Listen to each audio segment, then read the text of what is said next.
Salve, salve, galera! Sejam muito bem-vindos a mais um episódio do DesconstruCast, o podcast feito para quebrar os tabus na medicina.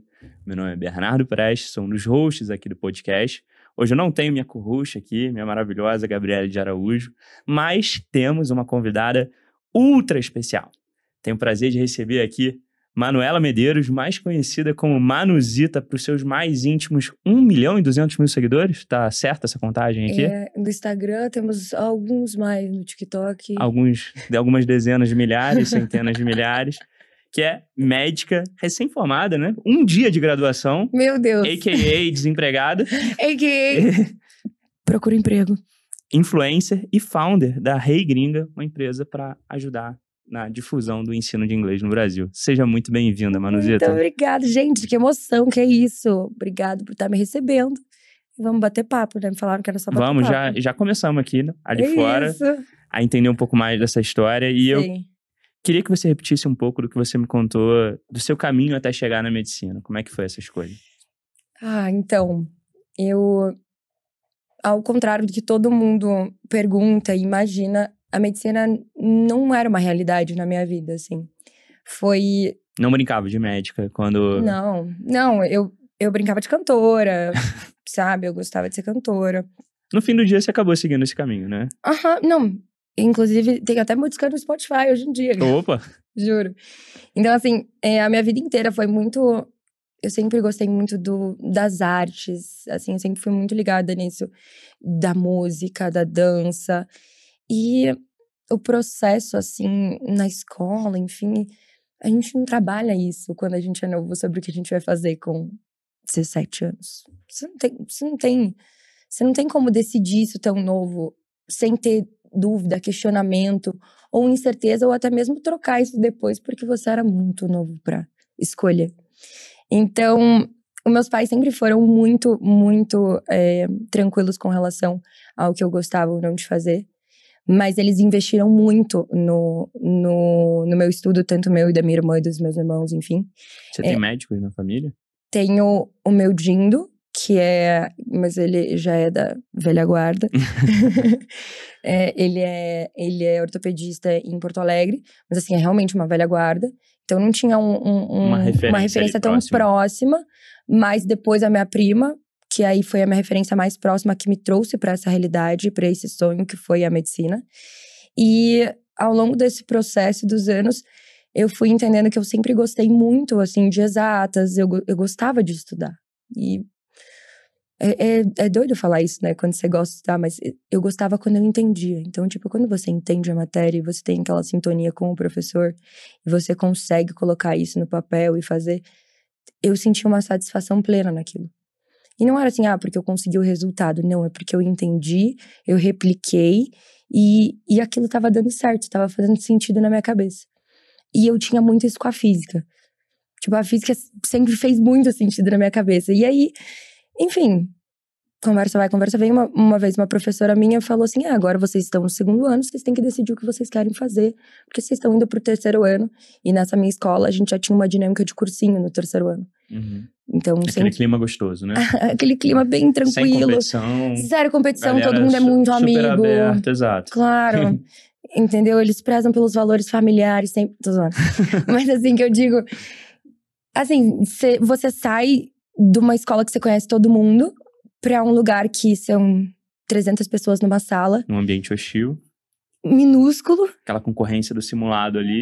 E você, tipo, seu nome, as pessoas pesquisam o seu nome pra saber se você vai roubar a vaga delas ou não. E aí eu entrei naquela vida e antes de entrar e antes de descobrir tudo isso, o que seria você entrar no mundo de competição, assim? Porque em todas as profissões existe competição. A medicina, ela começa um pouco antes. Ela começa antes de você entrar na profissão de fato, ela começa ali. A gente tem a competição do mercado de trabalho para várias outras, mas na medicina ela começa desde ali. E aquilo te molda, de certa forma, para você entender se é isso que você quer ou não. E seleciona muita gente, querendo ou não, sobre se você vai querer enfrentar isso, porque eu falo com tranquilidade, foi um dos anos mais difíceis, assim, da minha vida, em relação à minha saúde mental. Porque aí você pode falar, os mais difíceis, meu Deus, Manuela, Assim, gente, extremamente privilegiada e, cara, muito grata a todo o investimento que meus pais me deram, porque isso me proporcionou eu estar aqui hoje. Mas ninguém tá preparado pra lidar com a cobrança de você mesmo, sabe? De você se colocar. Eu sempre me coloquei, a minha régua sempre foi muito alta comigo. Então, eu nunca aceitei, eu não consegui fazer as coisas. E eu acho que esse foi o maior negócio pra mim. Aí acabou que eu falei, não, vou querer medicina. Por quê, Manuela? Cara, eu sempre tive muita facilidade de me comunicar. E eu sempre gostei de coração. Tipo, até então, assim, pô, você vai cuidar de pessoas, você tem interação direta com elas.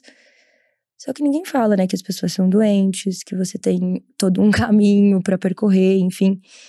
E quando eu comecei, depois, né, que eu tive a imersão da medicina, eu comecei de fato a entrar e começar a entender o que era de fato a medicina, foi aí que eu me apaixonei mesmo. Foi aí que eu tive a certeza que eu falei, cara, é isso que eu quero fazer. E nesses step-ins que eu fugi de todas as maneiras de fazer medicina, assim, tipo, de me boicotar, de me sabotar, de falar, não, eu não consigo, porque eu tinha medo dessa concorrência e medo de não ser capaz. Então, é muito difícil falar isso, porque a medicina é 100% competição. Total. E eu não sei se você concorda com isso, mas acho que por a gente ser doutrinado a encarar essa competição desde cedo, mesmo quando você não precisa competir, você está competindo. Claro. Muitas pessoas carregam esse modelo mental para dentro da faculdade de medicina e adotam esse tipo de comportamento para, sei lá, para as aulas, para os resumos que elas não querem compartilhar, porque, sei lá, vai que você vai tirar uma nota maior na prova e você não vai passar aquilo, e aí você vai roubar o meu lugar. Não faz o menor sentido, mas as pessoas estão meio que doutrinadas a pensar assim, 100%. E elas continuam pensando assim mesmo quando não precisa mais ser pensado dessa forma. E isso impacta tanto na nossa formação como seres humanos. E assim, como a gente tem... Eu entrei na faculdade com 18 anos. Então, eu fiz faculdade... Eu entrei no interior do Paraná, era o primeiro ano de faculdade daquela universidade, enfim. Então, assim, era tudo muito novo pra todo mundo. Até pra gente. Então, eu entrei numa metodologia PBL, eu era muito nova, não sabia nem o que era PBL. Aí me falaram, Problem-Based Learning, e todos os nossos professores foram treinados no Sírio-Libanês, fizeram um curso pra poder dar essa didática, porque é a didática do futuro. E aí, uma coisa que foi muito interessante quando a gente começou na faculdade, eles deram um módulo, que era o primeiro módulo, só ensinando como seria o PBL. E aí, aquilo começou a me abrir tantos leques e tantos, vertentes na minha cabeça que, assim, a importância de hoje em dia a gente ter o aluno como centro do aprendizado faz tanto sentido. E aplicar isso, de certa forma, né, a gente vem aplicando de trás. Às vezes tem que ser... Nos outros países a gente vê isso vindo desde criança. O nosso é de adulto, aí vai vindo para a universidade, aí vai em algumas escolas. Que é o quê? Você inverter o papel e não colocar o professor como centro, mas sim você, o centro do aprendizado. E você tem que fazer por você mesmo. E você ser o mediador disso. Então, quando eu entrei na faculdade, e isso foi, assim, muito chocante, porque aí você me falou, Manuela médica, e eu olhei e falei, cara... Ainda não acostumou, né? Não caiu a ficha, eu acho. E de verdade, assim, eu sinto muita gratidão, eu sinto muito orgulho de tudo que eu criei e do que eu me esforcei pra fazer, enfim. Mas ainda não é uma realidade na minha cabeça, sabe? Porque parece que foi ontem que eu tava ali, me mudando, aprendendo o que era PBL. E aí depois a minha vida virou de cabeça pra baixo. Eu mudei eu fiz uma prova de transferência, voltei pra minha cidade. E ali eu tive outra... Eram 200 e poucos candidatos. Eu passei em quarto lugar. E eu falei, cara, mas eu não... Como? Nem fui eu que passei. Eu sempre me... Uma impostora ali, né? Eu sempre me boicotava. Não... Foi sorte, não sei o quê. eu sou católica, então pra mim é muito claro, assim, né, na minha cabeça, os planos que já estão prontos pra mim. E existem caminhos que a gente pega e escolhe que vão deixando a rota um pouco mais longa do que a gente tem que chegar. Então eu acredito muito nisso. Então os planos de Deus pra mim era tipo, não, você vai fazer isso, você vai passar, mas se você não soubesse todo o conteúdo de primeiro e segundo ano, você não passaria pra entrar no terceiro ano em outra universidade. E aí eu fui criando um pouquinho mais de confiança. Qual a sua visão do PBL depois dessa jornada toda? Cara, eu tenho... Ame ou deixo? Tipo, de real, assim? Real. Sem papas na língua. Eu acho que funciona. Funciona muito. Talvez não pra aquela criança, adolescente de 17 anos. Talvez muito, sei lá, pro Ricardo de 30 e poucos anos que fez farmácia, que fez odonto, e aí chegou, e aí tá numa segunda faculdade. Talvez pra essa pessoa faça mais sentido. Como que a gente pode... Existe um gap entre um ensino fundamental e um ensino médio até a universidade. E essa ponte pro PBL se instaurar e, de certa forma, se tornar eficaz, precisa dessa imersão lá atrás. De como você estuda. E tirar aquele negócio do professor ao centro e das aulas, né, que não são interativas, de você só ficar olhando. A metodologia tradicional, ela foi muito boa, mas ela não conversa mais com a linguagem e com os profissionais que a gente quer capacitar para hoje em dia. A gente precisa de multiprofissionais e não de específicos em uma área só e com o desenvolvimento de uma parte só do cérebro. E ela não conversa nem mais com o nosso padrão de consumo, né? Pensa no que, sei lá, as pessoas que estão entrando hoje na faculdade de medicina consomem. Elas consomem conteúdos curtos, dinâmicos e interativos. Isso. Aí você vai para uma realidade de aprendizado, você vai conteúdos ultra longos, monótonos e completamente passivos. São universos muito diferentes e a forma como você faz uma coisa, no fim do dia, é a forma como você faz todas as coisas. Se você está constantemente treinando seu cérebro a receber um determinado tipo de formato, a um determinado tipo de dinâmica, vai ser muito difícil o seu cérebro ter que toda hora virar uma chavinha quando você vai falar de aprendizado. Porque, no fim, aprendizado, ele é diário. Hoje a gente acredita muito aqui na AFIA na visão do lifelong learning. Ou seja, quando você está ouvindo um podcast, você está aprendendo. Quando você está recebendo um link de uma notícia no WhatsApp, você está aprendendo. O aprendizado, ele não é mais só centrado na sala de aula. E dividido em cápsulas, em caixas. Isso é só uma ferramenta didática para você agrupar ou desagrupar informações. Mas, na prática, o aprendizado é isso aqui. Essa conversa é um aprendizado. A troca que você tem com o motorista do Uber é um aprendizado. Tudo é aprendizado. Mas tudo parte dentro de uma coisa que é uma motivação, que é o interesse. Total. Ele só vem depois que você tem um interesse. Sem interesse, você não tem aprendizado. Tipo, não falo que 100%, porque a gente absorve, às vezes, repetindo, mas é insignificante. Então, assim, quando você se interessa e tem a linguagem, tem a dinâmica, aquilo se torna prazeroso em algum momento. Às vezes difícil, porque a vida não é fácil. Mas na construção, isso é menos desgastante. Mas a gente só consegue entender tudo isso depois que você se forma. Ninguém avisa isso quando você entra na faculdade, sabe? Esse é o grande ponto, né? Porque a Manu, o Bernardo, ou quem quer que seja, que entra na faculdade é uma pessoa completamente diferente da pessoa que sai. E a forma como a gente aprende quando a gente tem 17 anos, que nem você estava dando o exemplo do Ricardo, que fez 2 faculdades, enfim, é completamente diferente da forma como um adulto mais maduro aprende.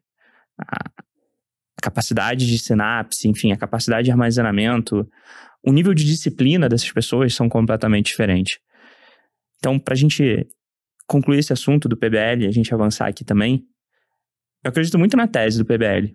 Só que eu vejo a gente acertando muito na teoria, na visão do modelo, mas às vezes errando na prática. Sim. Na execução ali, de verdade daquilo. Porque não adianta só dá muito mais trabalho pro professor fazer o PBL do que a aula expositiva do slide lá que ele tá passando há 5 anos. Muito. Então precisa desse engajamento desse cara. E precisa desse cara incentivado. Para os dois lados. Exato. E o professor, ele é um guia dentro do PBL. É isso. Se ele não assumir esse papel, vira uma anarquia do aluno tentar descobrir por si só e aí no final ele acabar frustrado. E aí que não detém 100% do conhecimento e não é uma verdade absoluta, e muitas das vezes, então, referências divergem. E aí você tem uma pessoa que tem a experiência e tem os processos que foi guiado para poder te ajudar e te auxiliar nesse processo, cara, isso dava muito certo. Total. E dá certo. A única coisa dessa questão, na prática disso, e desse engajamento, e eu acho que é muito doido que a gente fala sobre engajamento, né? Mas é uma palavra perfeita para várias questões. É esse engajamento de você manter no aprendizado, essa motivação de você todos os dias construir isso. E são bloquinhos. Se você vai juntando bloquinhos para construir essa escada que você vai subindo e vai chegando no conhecimento e ela não tem fim, porque, né, é uma espiral, não acaba. Não, e pensa na origem da palavra, né? Olhando pro inglês, inclusive, aí fazendo um jabá pra sua... Oh my God! Hi, guys! Inclusive, né, que isso, gente. Gente, ó, eu já vou soltar aqui nesse podcast, se vocês quiserem cortar, vocês podem cortar. Mas agora, uma chamada. Tá na hora da gente lançar um projeto para inglês médico. Ó, o Bernardo ficou aqui, o meu convite. Levantou a bola. Vamos conversar disso. Não, que isso, cara. Mas depois a gente fala. Vamos. Mesmo. Vamos sim, porque isso tá no nosso radar. E quando você olha engajamento, no inglês, to engage. E engage, a mesma palavra de você casar com a pessoa. Então, eu acho que isso traduz um pouco do poder que existe quando você engaja qualquer um, seja olhando por exemplo mais clássico, rede social, mas principalmente quando você engaja uma tarefa, você engaja um colaborador numa missão da empresa. É isso. É você criar um nível de conexão que é muito mais profundo do que só um alinhamento, sabe? É isso, é 100% isso. E eu acho que essa é a questão que vai não só no nosso âmbito profissional ou no lado, assim, de aprendizado, mas também na nossa própria prática clínica. Total. Se você não tem essa conexão e esse engajamento com o seu paciente e o seu paciente com você não tem adesão de tratamento, você não consegue entender e analisar o contexto maior dele, você não consegue se conectar. E essa é a grande diferença e é o grande ponto sobre a medicina, eu acho. É o fato de você fazer com que as pessoas acreditem naquilo que você está falando, claro, com muita evidência baseada em fontes seguras científicas, mas dela acreditar que você está fazendo aquilo não só porque você precisa acordar todo dia, trabalhar, mas porque você acredita que aquilo ali vai, de certa forma, ajudar as pessoas. Então, durante essa formação, a gente fala tanto de humanização da medicina e sobre o quanto a gente precisa ser mais humano, enfim. Mas a gente provoca essas competições internas, né? A gente não passa o resumo. E aí, não, eu sou um médico muito humanizado. Mas aí vai lá, nunca na vida passou um resumo pros coleguinhas. Ou quando... Nunca colocou no drive. Nunca colocou no drive, cara. Isso aí, olha, é imperdoável. Ou a professora já tinha avisado que ia ter alguma coisa aí, o coleguinha, tipo, ai... Não sabia. Era pra passar pra turma, sabe? Então, assim, clássico. São tantas coisas, assim, que, tipo... se a gente analisa, assim, precisava de um psicotécnico, assim, pra fazer medicina. E muita gente não ia entrar, viu? Não. Muita gente... Ia ser mais difícil que o vestibular, talvez. Eu acho que sim. Eu acho que sim, hein? E, Manu, me conta. Fala. Dentro desses 6 anos, qual que você acha que foi o maior desafio pra você na faculdade de medicina? Dentro desses 6 anos, talvez não seja... Talvez não. Muito provavelmente não seja a dificuldade mais comum. Ou o que as pessoas normalmente enfrentam. Mas conciliar os meus... 2 trabalhos. Isso foi muito difícil. Foi muito desafiador. No começo, eu poderia falar que, quando eu ainda não tinha meu trabalho de influenciadora, era muito assim, de se manter sempre motivado a estar ali, que vai ser a mesma resposta que eu vou te dar hoje. Qual que foi a maior dificuldade de se manter motivada para estar todos os dias ali? E aí, conseguir conciliar isso, porque, vou ser super sincera, a medicina foi-se o tempo de que a gente fala sobre uma questão financeira, tipo, retorno financeiro rápido, em curto prazo, como era antigamente, e você ser motivado única e exclusivamente por isso. Isso é uma carreira que é construída, que vai te dar retorno, mas não é imediato e você tem que ralar muito. Tipo assim, muito, pra algo que você tem que ser construído, né? E não vai ser de imediato e pra você ter uma qualidade de vida, pra você conseguir fazer suas coisas, enfim, você não vai, acredito eu, viver a vida inteira de plantão. Tem pessoas que fazem isso, mas eu acredito que a qualidade de vida seja muito complicado pra você ter esse retorno financeiro que você almeja, né? Então, assim, quando eu comecei a trabalhar com as redes sociais e eu comecei a monetizar isso e eu transformei numa empresa que eu tenho hoje 7 funcionários, a gente criou toda uma logística pra fazer isso funcionar. Porque senão eu nunca ia conseguir conciliar os dois.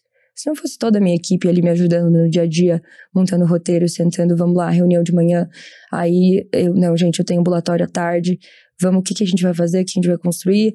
Se não fosse eles me ajudando a gerir tudo isso, eu não ia conseguir conciliar os dois. E aí, no meio desse caminho, né, que uma das motivações é você ter um retorno financeiro de muitas pessoas rápido, e que você faz medicina, porque é um status, ou... Gente, já não tem mais essa característica. Hoje em dia você vai lá, você paga a sua faculdade, você investe muito, que você não paga barato. Sabe qual é o tempo de payback? De você recuperar o investimento Cara, de uma... eu queria muito saber esse dado. 6 anos. 6 anos, tipo, pensando em você entrando numa residência. Não, você trabalhando. Trabalhando. Então, pensa que você fez 6 anos de faculdade. É óbvio, esse tempo pode variar, mas vamos dizer que seja de 5 a 6 anos. Ou seja, 6 anos de faculdade. 5 a 6 anos para você pagar, vamos dizer, o financiamento. Os juros baixos, fiéis, enfim. Uma jornada de 12 anos, você demora 12 anos para chegar, vamos dizer assim, no break-even. Porque você investiu aquela grana, você recuperou aquela grana. Óbvio que agora você tem uma posição social, você tem uma profissão que remunera muito acima da média da população. Sim.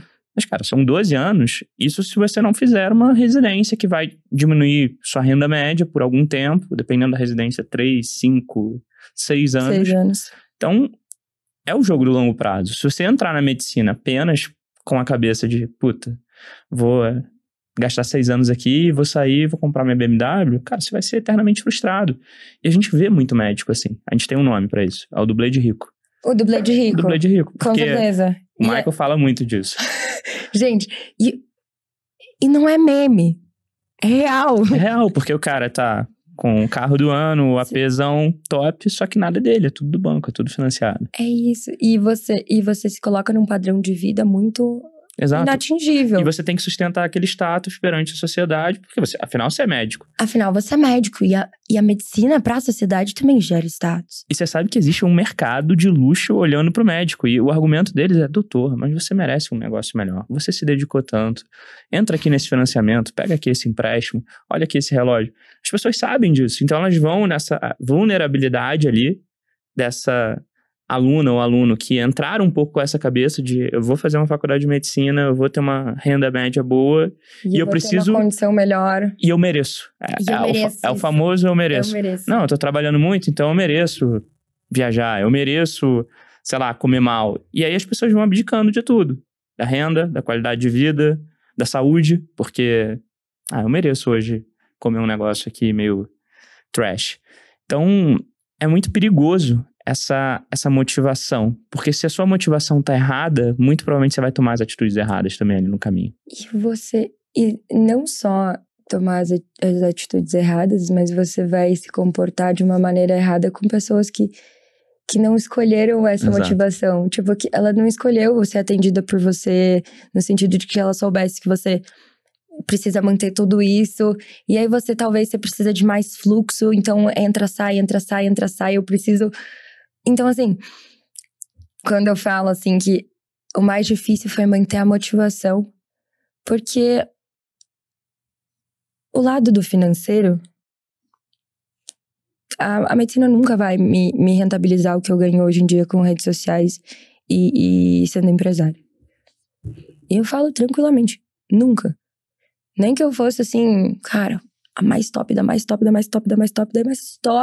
mais especializada que... Não.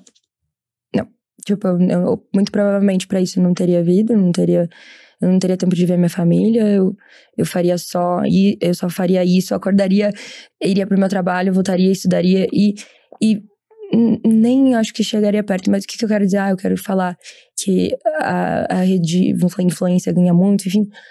Não é esse o ponto. O ponto é que mesmo num processo que você ainda tá entendendo o que você quer, tipo, você tá na metade da faculdade, você ainda é novo, você ainda é imaturo.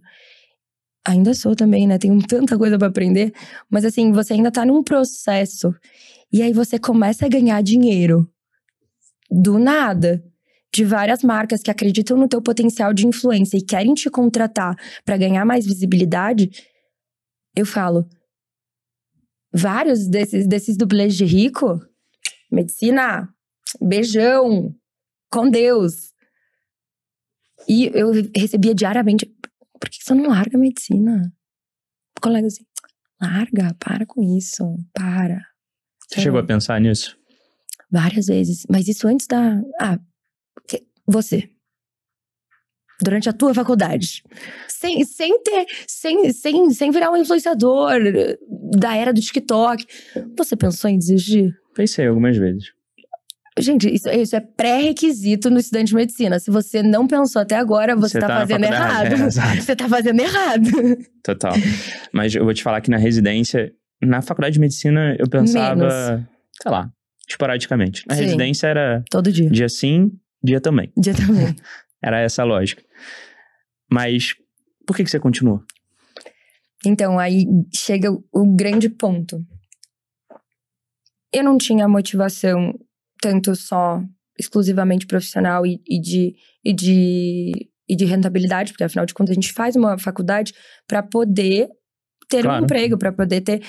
E sem tabus de tipo, ai meu Deus, eu não posso ganhar dinheiro, porque é um trabalho, tipo, você vai ganhar e você vai ter que construir isso, você vai ter que ter planejamento de como que você vai se organizar. Então, o financeiro ficou de lado, o status também nunca foi a minha intenção. Hoje você tem muito mais status como influenciadora do que... A influência me trouxe o dinheiro, ela me trouxe o status. E o que a medicina me trazia? E aí eu ficava assim, será que eu tô perdendo um momento da minha vida? Que eu sou uma comunicadora e eu não sou uma médica? Será que é isso? E uma das coisas que eu acho que mais me ajudou também a me centrar, porque a gente é vulnerável, porque a gente é muito imaturo e a gente é muito estimulado e influenciado por tudo que a gente consome, pelo que a gente tá vivendo, mas tem uma coisa que não muda, que é o que você tem dentro de casa, que é a tua estrutura, que é a tua família. Então, ao mesmo tempo que eu sempre fui muito estimulada, que eu sempre fui muito... eles me apoiaram muito, assim, nos meus sonhos e nos meus passos. Eles nunca deixaram eu deixar de lado essa profissão. Mas aí você fala por quê? Porque no começo da minha faculdade eu entendi por que eu tava fazendo medicina. Que eu entendi, eu conhecia a saúde coletiva, eu conhecia o SUS, eu ajudava ali elas nas visitas domiciliares, né? A gente não fazia nada no primeiro ano, a gente só entrava e incomodava as pessoas. Literalmente isso, a gente entrava e incomodava as pessoas nas casas delas, mas conhecia uma realidade que era fora da minha realidade. E que é a real de muitos estudantes de faculdades privadas de medicina. Total. É todo mundo na bolha. Na bolha. E aí você entra, você tem esse choque de realidade, você entende que teu país inteiro é nessa realidade e que você precisa estudar para oferecer uma qualidade melhor de vida para essas pessoas que te olham assim, nossa, vem, senta na minha casa, você pode sentar e você quer um cafezinho? E te recebem, você quer um cafezinho e te recebem tão bem, sabe? E no final das contas, às vezes numa consulta que você tá no SUS, a pessoa só quer ser ouvida, ela só quer ser ouvida. Tem uma discussão atual que aquele livro Sapiens traz muito. Sim. E tem um outro livro que é o contraponto do Sapiens, que chama Humanidade. Basicamente, os livros, eles discutem se o ser humano é naturalmente bom ou se ele é naturalmente ruim. E eu acho que a medicina te prova todos os dias que o ser humano é naturalmente bom. Às vezes a gente toma atitudes erradas, às vezes a gente acredita numa ideologia que te faz tomar atitudes que não são coerentes com o seu livre-arbítrio. Mas a medicina te prova todos os dias que o ser humano é bom. Quando você entra numa casa num programa de saúde da família e a pessoa te recebe como se fosse um filho, mesmo nunca tendo conversado com você. É isso. Quando o paciente que está sofrendo uma doença terminal, ele pergunta de forma totalmente espontânea e intencional como que você tá e como que foi seu dia. E te dá um bom dia caloroso, mesmo ele estando ali Sim. em sofrimento. Então, acho que a medicina, ela te traz coisas que só ela pode trazer. E isso torna essa profissão tão única. E tão difícil de você, mesmo às vezes conquistando outras coisas, e coisas super relevantes, status financeiro... Ele vai me fazer chorar. Não. Mas é porque é um pouco do dilema que eu tive também. Sobre a residência, se eu continuava ou não, se eu terminava, não terminava. Acabei não terminando, saí no 5º ano de urologia e decidi focar 100% na parte de educação. Mas, na prática, a medicina, ela constrói uma parte do seu eu que você não vai poder construir em nenhum outro lugar. Não mesmo. E eu acho que isso que torna essa carreira tão bonita e tão difícil de você dizer não pra ela frente a tantas outras oportunidades. Sim. E a motivação genuína. Exato. E aí... Pode falar, não quero te interromper. Não, vai lá. E não é o fato, assim, de romantizar porque é uma profissão muito difícil e que testa o seu limite diariamente, em várias vezes. Isso que eu ainda sou só uma recém-formada, eu ainda tenho muito ainda a viver e vivenciar para falar isso com propriedade mesmo. Mas quando você tem a oportunidade e o privilégio como eu tive, ou por exemplo, como o Bernardo teve no meio de uma residência, ou no meio da minha faculdade, de você conseguir enxergar o único e o excepcional motivo que é ajudar e estar ali, porque você teve o privilégio de limpar tudo. O lado financeiro não é o que você quer olhar, o lado do status. E tudo que você acreditava que era importante, você única e exclusivamente olhar pra isso. E o quanto isso te traz mais felicidade, te ajuda muito mais, na verdade, do que você tá ajudando o paciente ou qualquer outra pessoa que vai entrar no teu consultório. E eu demorei pra entender isso, assim. Sabe que todo mundo vive um pouco desse dilema e eu tenho certeza que você vai continuar vivendo esse dilema em relação à medicina. Sim. Uma coisa que me ajudou muito foi uma conversa com o Bruno Lagoeiro. Ele é o fundador do Whitebook, não sei se você conhece o Whitebook. Enfim, aplicativo incrível também aqui do grupo. E ele, por acaso, fez a mesma faculdade que eu. Ele é um pouco mais velho, 6 anos mais velho. Então, quando eu entrei, ele saiu. Não conheci ele lá, conheci ele aqui dentro da AF. E a gente descobriu que a gente tinha feito a mesma universidade. E durante esse processo de decisão entre empreender, seguir a carreira assistencial, ele também fez uma primeira residência de clínica. Ele falou que numa sessão de terapia, ele estava conversando lá com a terapeuta dele e ela trouxe a provocação que era o seguinte: Bruno, mas por que você tá com a cabeça de que você acha que vai sair da medicina? Você não tá saindo da medicina. Quantos médicos você impacta hoje? Sei lá, o Whitebook impacta dezenas de milhares, acho que centenas de milhares. Quantos pacientes são impactados por esses médicos? O Whitebook, se eu não me engano, impacta 40 milhões de vidas no Brasil ano a ano com as prescrições que tem. Você realmente acha que você não é médico? Porque, na prática, você está sendo médico. Só que você está sendo médico de uma forma diferente. Você está sendo médico através da educação. E, cara, quando eu entendi isso, eu fiquei sei lá, minha mochila que tava pesando 80 quilos, ela do nada ficou muito mais leve. E eu acho que é um pouco disso. Medicina é sobre saúde. Saúde não é só sobre doença, tratamento, medicação. Saúde é sobre bem-estar, leveza e tudo mais. Quando você tava falando um pouco do seu propósito de trazer mais leveza pro dia das pessoas, na prática, você tá impactando a saúde mental delas. Na prática, talvez você esteja tornando um dia difícil um dia um pouco mais leve. É isso. Na prática, talvez você esteja trazendo uma mensagem que ela precisa ouvir.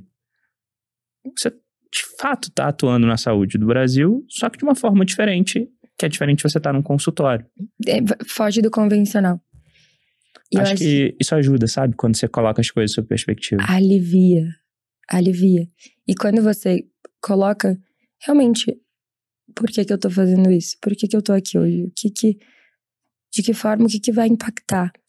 E eu me vi muito nesse papel, porque as pessoas me olhavam e falavam, Manuela, como que você consegue fazer isso? Tipo, você tá um dia ali na faculdade, no ambulatório, aí você sai, deu o horário do ambulatório, eu tô indo pro aeroporto, aí eu já tô no Rio, aí eu já tô gravando, e depois eu volto, na manhã seguinte eu já tô em Curitiba de novo, aí no final de semana, sexta, eu viajo, aí eu fui pro Panamá, pular de voo livre, e aí eu pulei 20 mil pés.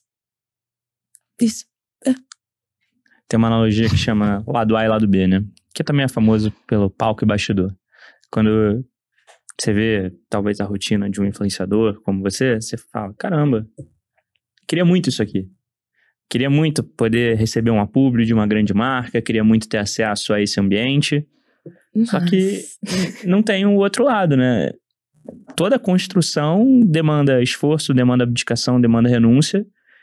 E esse preço é invisível nas redes sociais. Qual que você acha que é o lado mais difícil da influência? O lado mais difícil da influência é você ser 100% você. 100% você. E ver que forma isso impacta na vida das pessoas positivamente. Então, manter sempre o impacto positivo, sendo 100% você. Tá, Manuela, o que você quer dizer com isso? Porque a gente é falho. O ser humano é falho. Isso vai acontecer em N momentos. Mas essa expectativa que colocam em cima de você, como, tipo, meu pano é rosa, com glitter, porque ela faz tudo. Isso eu tento sempre tirar ao máximo. E essa comparação, acho que isso é muito difícil. Quando você tá no meio, na internet, de influência, você acaba seguindo as pessoas, mas aí, por descuido, rola a comparação. Pra mim, a comparação, ela nunca é positiva. A inspiração, ela pode ser, mas a comparação, você sempre vai perder. Sempre vai cair num lugar ruim. Né? Quando você for se comparar com alguém, você sempre vai perder. Porque, não que você seja ruim, mas é porque não tem como comparar. Você é um ser humano único. Você enfrentou coisas que ninguém nunca enfrentou. Você viveu vivências que ninguém nunca enfrentou. Então, você é incomparável. Quando você se coloca nesse papel, e isso eu lido diariamente com várias pessoas, e sobre, né, corpo, sobre calhou de eu ser mulher, né? E aí, o que acontece? Dentro de uma sociedade, eu preciso impactar sempre positivamente. Então, eu sempre tenho que estar muito arrumada, eu sempre tenho que estar muito bem. Eu não posso engordar, eu não posso...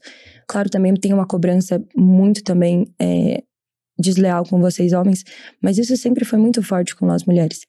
Então, desde o primeiro momento, eu sempre quis tirar esse estigma. Sei lá, por exemplo, eu tava num tempo livre e eu, a partir de julho desse ano, assim, eu tive uma virada muito forte em relação à minha saúde. Que eu comecei a correr e eu comecei a treinar, desde abril, na verdade, abril. Que eu comecei a correr e eu fiz a corrida, não sei se você conhece, de Búzios, a XC. É uma corrida de 42 quilômetros off-road. E a gente fez em 4, a gente dividiu, deu 10K por cada um. Legal. Você sabe aquele morro lá de Búzios, aquele primeiro que vai, que tem um mirante lá? Uhum. Então, tipo, esse era o meu primeiro percurso. Cara, tranquilinho. Era só subida. E eu comecei a correr, depois que eu pulei, que me convidaram pra ir pro Panamá pular, eu tava lá no alto, e aí, tipo, me deu muito medo. Eu não pensei... Eu fui pro aeroporto, eu fiz tudo isso. Eu não pensei em nenhum momento. Eu não tive medo em nenhum momento. Quando eu me deparei com aquele mar, assim, cristalino do Panamá, que era quase tipo assim, uma água, assim, paradisíaca. Uma imagem... Parecia mentira, né? Parecia aqueles fundos de tela ali do Windows antigo. E POV, terraplanistas. A Terra é bem redonda, tá? Você consegue ver, assim, as extremidades dela fazendo assim, ó. Parece que você tá numa fisheye. Um negócio assim, sabe? E aí E eu olhei aquilo e eu acho que eu não vou. Quando eu fui, eu já tava lá. E aí tem aquele milissegundo de pânico e aí vira euforia. Não, o milissegundo de pânico que eu dou 2 voltas. Que eu falei, agora eu já tô aqui. Então eu vou aproveitar. E aí... Eu saí numa euforia, num negócio. E aí eu deitei na minha cama aquela noite. A gente tava numa imersão com vários influenciadores da América Latina inteira. E eu falei, cara, que eu tô vivendo isso. Tipo, olha as oportunidades que eu tô tendo. E quando eu tô em casa, eu não quero cuidar do meu corpo. Eu não quero exercitar a minha mente. Enfim, eu quero dormir. Porque Cara, isso mexeu tanto comigo aquele dia. E aí eu vi que eu tava levando a minha vida, tipo, só no trabalho, em entrega de trabalho. E eu não tava cuidando de mim. E aí eu falei, não, eu vou voltar. E agora eu vou voltar. Porque eu sempre amei muito esporte. E sempre... Cara, a sua saúde mental, ela é construída pelo que você movimenta o seu corpo. Então você precisa de ações. E dentro delas, o exercício físico, não só para a saúde mental, mas N tipo de patologias, vai te ajudar com toda certeza. E aí eu falei, cara, por que eu tô postergando isso? E eu sempre fui muito ativa. Aí eu comecei a ter essa mudança de vida aí maluca. Comecei a fazer muito exercício e tal. E aí as pessoas começaram a se comparar muito com esses horários de exercício que eu fazia. Ou sobre... Tipo, a dinâmica que era. E aí eu sempre falo, gente, abri uma vaga ali, eu consegui, eu organizei meus horários. Não se compara. Não tem como você falar assim, ai, gente, é super fácil emagrecer, tá, meninas? Eu acordei aqui com o meu cafezinho, já que o meu café potente, sabe? Aquele café bem potente. Aquele super... Enfim, e aí agora já são 7 horas. Meninas, agora a gente já tá aqui com eu, a Lu, a Pá, a Gi, no Hot Yoga entrando. Porque, gente, a gente precisa cuidar da nossa saúde. Irmão... É doentio, né? Você fala isso pra... Tipo assim, é 1.200.000 pessoas que me seguem. Quantas pessoas têm essa realidade? A paz de amar, tipo, só essas. E aí eu vou colocar aquilo. Então, assim, eu sempre, desde o começo, eu sempre fui muito transparente. Gente, essa é a minha realidade. E eu entendo 100% o que é vocês terem que acordar muito cedo, enfim. Tipo, porque não só eu nunca vivi isso, eu nunca precisei viver isso. Mas vários colegas meus, enfim, eu joguei futsal durante muito tempo. Então, assim, tinha várias colegas minhas do futsal que era o futsal. E que os pais se esforçavam em trilhões pra poder fazer aquele sonho dar certo. Então, assim, eu vi muito a realidade dessas minhas amigas e passaram por isso. Então, assim, é isso que eu falo. Quando você dá esse processo, a influência, ela é muito perigosa nas mãos erradas. Eu não tô falando que eu seja certa. Mas quando você tem uma pessoa pra entender e ter empatia com a realidade de outras pessoas, fica tão mais leve acompanhar aquela pessoa, porque você fala assim, puxa, né? É real, né? É real, sabe? É autêntico, porque eu acho que a gente sofre desse gap de autenticidade na rede social, porque é muito mais você querer parecer do que você ser. Sim. E é muito fácil parecer. Sim. Porque o Instagram, ele já é um viés natural. Você escolhe o que você vai mostrar. Então você consegue, vamos dizer assim, dominar a narrativa de uma forma muito maquiavélica ali, quase. E você impacta as pessoas. E é um storytelling. Exato. E tem várias pessoas. Eu quero os nomes. Eu quero os nomes. Você gosta disso, né? Mas eu que não vou me comprometer, tô entrando no mercado de trabalho agora. Eu, hein? Já vou botar meus coleguinhas na roda. Que isso. Não, mas... Eu acho que, assim, por mais que isso seja perigoso, enfim, é muito claro, é muito nítido. Depois de um tempo, você começa a ficar muito nítido. O que acontece? Rola desilusão. Quando você defende alguém muito a ferro e fogo, não, porque... Por isso que eu falo, cara, eu não quero que ninguém me defenda, assim, tipo, a ferro e fogo. Porque você vai se decepcionar. Algum momento eu vou errar. E não só algum momento eu vou errar.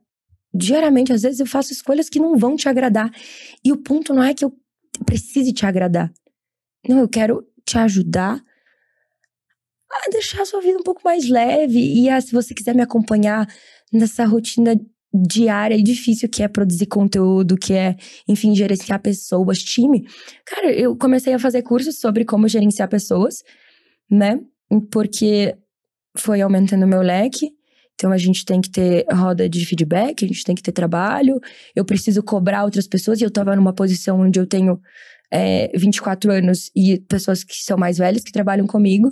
E que já têm filhos, são casadas, precisam pagar a escola dos filhos, enfim. Então, eu tenho uma responsabilidade. É louco quando você coloca isso em perspectiva, né? Aham, e quando você pensa no número de famílias que você impacta. Dependem daquilo ali. E assim, não só disso, mas também no futuro e daquilo que a pessoa vai se tornar.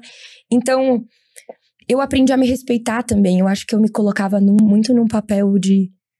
não sei o que lá, porque eu sou médica e aconteceu isso. Não, cara, aconteceu porque eu tenho um poder de comunicação muito bom. E eu consigo fazer isso com muita naturalidade. Eu estar aqui conversando com você, ou... Eu não preciso estar me esforçando. Isso eu faço com a maior vontade do mundo. E é igual você comigo, também você tem esse poder. Então, assim, quando eu entendi isso, e eu vi isso como um processo, assim, de dom, eu acho que eu parei de me culpar. Porque eu me culpava muito. Mas você acha que isso é treinável? Eu acho que sim. Eu ia falar que eu acho que é total que sim. Eu acho que é muito treinável. Muito. E muitas vezes as pessoas pensam que... mas eu não tenho perfil, porque... Quebrando aqui em 2 caixinhas, muito simples. Existem as pessoas extrovertidas e as introvertidas. É isso. A forma mais simples de você pensar se você é extrovertido ou introvertido é pensar onde a sua bateria social recarrega. Ela recarrega quando você tá com os outros ou ela recarrega quando você tá sozinho? Eu sou o contrário. Eu recarrego total minha bateria social sozinho. Uhum. Estar com as pessoas durante muito tempo me desgastam. Não que eu não me sinto bem. Quando eu nem vejo o tempo passar, mas eu saio, parece que um dementador às vezes sugou minha alma, assim. Sim. Eu saio cansado, porque é antinatural pro meu perfil comportamental. Então, eu acho que é legal falar isso, porque a comunicação é totalmente treinável. Existem algumas pessoas que naturalmente vão ter um set de skills ali mais elevado e vão começar num patamar maior, igual o esporte. Mas se você treina aquilo ali, e na minha visão o Stories é a melhor escola de oratória do mundo. Nossa, porque esquece. Ela te força a passar uma mensagem. Antes, na minha época era 15 segundos. Na minha época. Na minha época era 15 segundos. Rápida, dinâmica, que tem que reter a atenção das pessoas para elas passarem pro próximo. E você tem que jogar ali na rua, porque não adianta você ficar gravando e não colocar isso no mundo. É isso. Então, eu acho que é super treinável. E pro médico, é super relevante, uma vez que existem 2 perfis médicos também. Existem os vendedores de receita e os vendedores de propósito. Você pode, no final do dia, entregar uma receita pro seu paciente, você tem que tomar essa medicação, isso aqui, tal e tal horário. Toma. Ou você pode entregar a medicação, entregar o tratamento, mas mostrar o porquê que esse tratamento precisa ser feito. Qual vai ser o impacto de você cuidar do seu diabetes e você poder ver o seu netinho se formar? Qual vai ser o impacto de você controlar a sua hipertensão arterial e você conseguir no casamento da sua filha? É totalmente diferente quando você coloca isso sua perspectiva para o paciente, porque você cria um motivo dele fazer alguma coisa. Sim. No final, o médico é um criador de hábito. Isso. E também é um vendedor. Porque ele tem que vender uma ideia. Ele tem que vender um tratamento. Ele tem que vender a adoção de alguma atitude diferente. Ou apenas a manutenção de uma boa atitude. Ele é um grande influenciador que precisa engajar. Exato. Boa, perfeito. E isso é muito doido, né? Porque você tem que impactar na vida das pessoas pra fazer com que elas sigam aquilo. Então, por isso que eu falei assim, não adianta... a gente fala sobre engajamento, mas se você não tá engajado com as pessoas, elas não vão te escutar. E você precisa estar muito alinhado com quem você é, com as coisas que você faz, como você age, para que isso se torne aplicável. Então, essa coerência, ela precisa existir. Liderar pelo exemplo ali, né? Na prática. É isso. Então, e por que eu falo isso? Na internet é muito manipulável, é muito fácil a gente manipular. O exemplo, eu mostro só o que eu quero, eu mostro só o bem. Mas quando você é real e você, ainda assim, né, mostra só o que você quer, mas quando você tenta ser o mais transparente possível com as pessoas e tirar essa idealização, você é coerente com o que você tá vivendo. E é menos pesado, né? Pra você. E você é coerente com você mesmo. E no final das contas é o mais importante. A partir do momento que você tem a consciência de que o que você faz bate com o que você pensa, com o que você fala, você consegue aplicar isso para uma pessoa. Enquanto esses 3 pilares não estiverem de acordo, você vai estar passando uma mensagem ilusória. Que é talvez lá o que a gente falou do PBL no começo, que a ideia é muito linda, mas aí na prática as coisas não funcionam, né? Então, a comunicação, ela é super treinável, super. E é um dos fatores mais importantes do médico hoje em dia. Você precisa saber se comunicar, você precisa conversar. E não só saber se comunicar, mas você precisa explicar o porquê que ele tem que tratar a IC dele, o paciente. Por que ele não pode ficar internando toda vez lá, com as pernas tudo inchadas? Por que vai? Ai, fico inchado, fico aí, tomo uma furosemida e tal, volto. E aí fico se internando. O que vai impactar? O que tá em jogo, né? E aí não só o fato, que ele tem a dispneia, que ele fica cansado, que ele não consegue andar. Isso é muito importante também, mas é aquilo que ele vive. Se ele não tem sintomas, enfim, qual que é de todas as patologias, é o porquê que ele tá aqui. Por que a gente precisa tratar as doenças? Porque a gente, pra te dar mais expectativa de vida. Por que as pessoas querem viver mais? Pra terem mais experiências, pra realizarem os sonhos delas. Isso, e aí, como que a gente faz isso num mundo que é tão desigual, né? Acho que um grande ponto que a gente tem que ter cuidado também, e dentro da medicina, é que às vezes você se mergulha tanto no problema do paciente, que às vezes você se sente responsável por todo o problema. Isso é muito fato. Você começa a confundir as coisas, e aí você entra em sofrimento porque você se torna corresponsável daquele problema e você não consegue resolver todos os problemas. E você não consegue, exatamente isso. Mas, posso te falar uma coisa? Fala.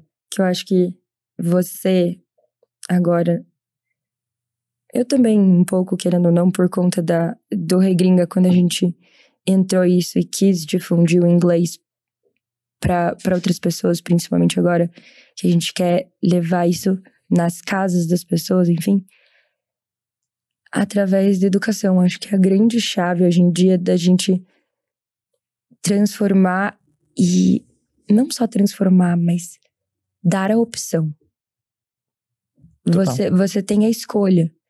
Porque hoje em dia as pessoas não têm escolha, em muitos momentos. E a educação é a principal ferramenta de transformação que a gente tem na nossa mão. Exatamente, de você ter o poder de escolha, de falar assim, puxa, isso tá sendo ofertado, como que eu posso chegar até isso? Sabe? Você sabe que nesse dilema da vida do empreendedor, quando a gente começou as conversas aqui com a AFIA, a gente ficava na dúvida, né? Putz, vamos fazer o movimento, não vamos se juntar, ou vamos continuar sozinho? Eu tenho uma pergunta depois, pode falar. Pode, a gente vai inverter agora. A gente vai trocar o podcast. Então, a gente falou, por que a gente vai se juntar à AFIA? Por que a gente quer fazer isso? E no final, a resposta foi que a AFIA é uma plataforma para que a gente atinja mais pessoas. Para que a mensagem que a gente está tentando levar adiante, de que a saúde mental do médico importa, que a medicina é só uma parte da sua vida, ela é só sua carreira, você não precisa confundir as coisas, que existem outras habilidades, como o nome diz, que vão além da medicina, que são super relevantes, tão relevantes às vezes quanto você saber o conteúdo técnico. E aí, a gente, sendo mensageiro dessa mensagem, e sempre a mensagem é mais importante que o mensageiro, a gente entendeu que estar dentro da AFIA era o caminho para que essa mensagem chegasse em mais pessoas. Então, acho que quando você pensa em educação, você pensa em amplificar mensagens. E hoje, com todas as ferramentas que a gente tem disponível, rede social, enfim, influência, a gente consegue fazer isso numa escala que impacta não existia. De uma forma que talvez a longo prazo, ou nem a longo prazo. Eu quero ouvir sua pergunta, mas eu antes tenho que te fazer a pergunta que todo mundo quer saber. Todo mundo tá assistindo esse podcast para isso. Day one de médica recém-formada. E agora? O que você vai fazer da sua vida? Gente, isso é a pergunta de R$1 milhão. Porque a gente foi se perdendo aqui no assunto e eu vi que tem 55 minutos ali. Meu Deus! Ai, gente, desculpa, eu hablo muito. Foi mal. Eu acho que o propósito se mantém. Eu quero impactar e eu vou continuar impactando de uma forma positiva na vida das pessoas. Seja no exemplo de trazer mais saúde, de trazer mais leveza, mas também de uma forma ativa. Eu tenho o sonho, sim, da residência. Opa, vamos conversar depois. Eu quero muito que isso aconteça e eu acho que isso também pode ser um formador, assim, de experiência na minha vida. Residência forja caráter, aprende isso. Total, assim. Eu acho que vai me formar e moldar melhor como ser humano, assim, sabe? E como profissional, os chefes, eu quero ter essa vivência, sabe? É muito louco, né, você falar isso. Quando você olha, você fala assim, meu Deus, como eu só quero viver isso? Não, mas é uma vontade que eu tenho em minha e que nem diz, esse lado, assim, toda essa parte da carreira construída, a minha carreira, ela já tá instaurada. As pessoas perguntam, mas é que você tem a medicina, se der errado o lado da influência, ou se der errado o lado da medicina, você tem influência, e vice-versa.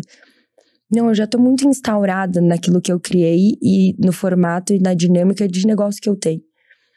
Claro, ninguém sabe o dia de amanhã, enfim, mas aí eu me adapto dentro desse setor. Eu sou uma pessoa que eu entendi que eu nasci para empreender e para construir. A medicina, ela chegou, ela já estava ali, essa desenvoltura, assim, esse lance mais, chegou em poucos anos e ficou.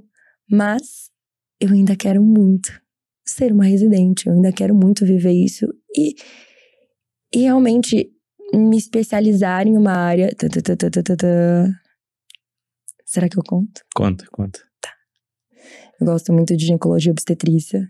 Que legal. Eu gosto muito saúde da mulher, eu acho que é algo que chama muito... É um tema que super conecta com... minha atenção. E principalmente eu acho que educação sexual. Que é uma coisa que é tão difícil você olhar e você tem tanto tabu, né? E como eu tenho tanta facilidade e proximidade, e esse negócio assim, quando elas falam assim, Manuela, você conhece a Maju Ferreira?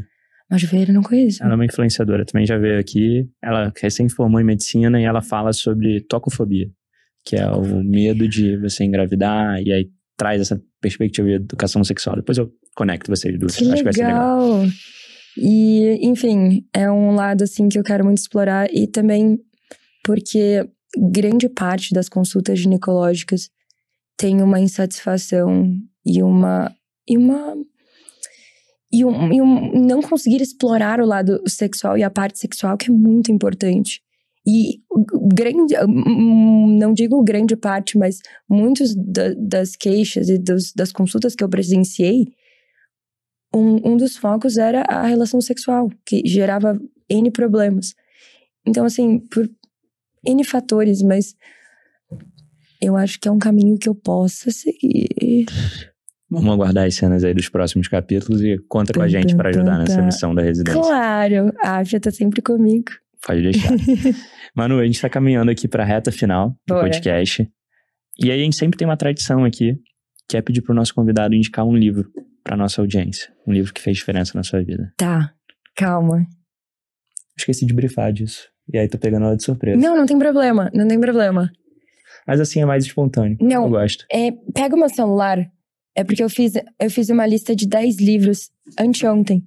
E eu tenho TDAH, eu tenho problema com memória. Vai mandar o top 10 aqui ainda. Que chique. Cadê?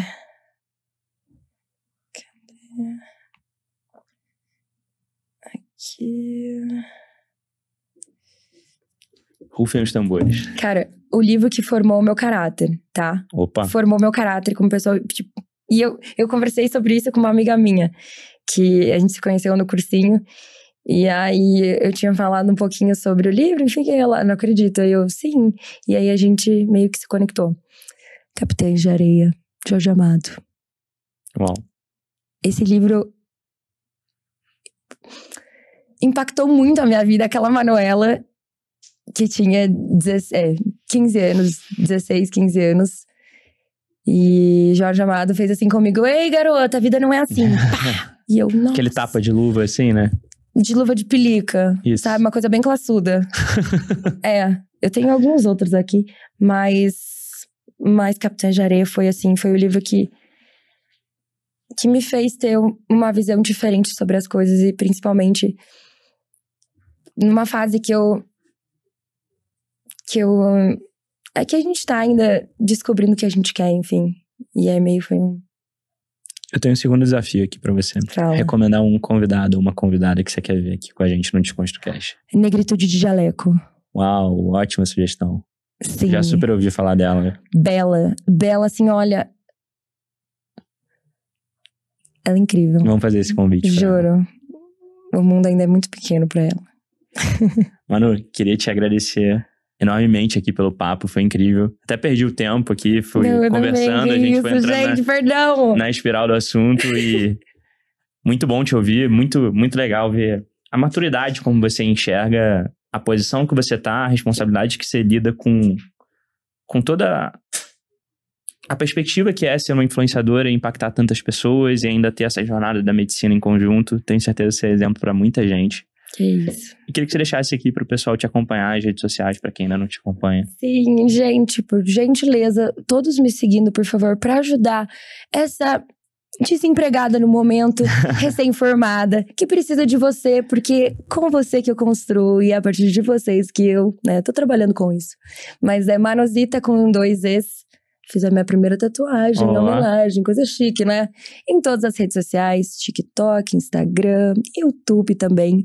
Voltaremos com vlogs do dia a dia, da prática médica e da vivência, né? Então é sobre. Vai ficar incrível isso. Vou acompanhar lá também. Que isso. Sempre com muita ética e muito cuidado pra todos os meus professores que estão assistindo. Eles... Sim, vale o disclaimer, né? Não, eles assim, ó, pelo amor de Deus, Manuela, pelo amor de Deus. Olha o que você vai fazer com esse vídeo. Olha o que você vai fazer com esse CRM, com essa influência. Eu, gente, que isso? Confia. É isso. E o meu, @Bernardo Preste no Instagram, @mentoria.residência, para quem quiser acompanhar um pouco mais do nosso trabalho aqui, ajudando milhares de alunos a serem aprovados na residência dos seus sonhos.